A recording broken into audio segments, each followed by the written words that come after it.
கேட்கிறது. நாம் காவலுக்கு மட்டுமில்லடி, நாம் கண்களுக்குள் கட்டிக்காதடி, நாம் சாத்தியத்தை சொல்லித்தாரடி.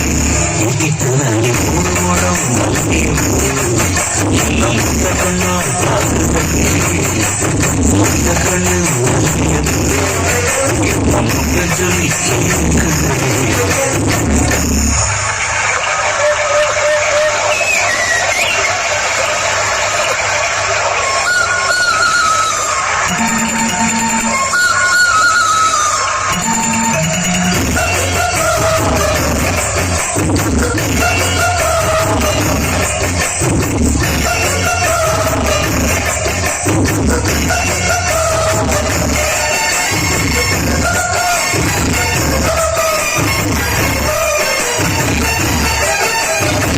மீனாட்சி பல்வரிசை அதுதான் சீவரிசை.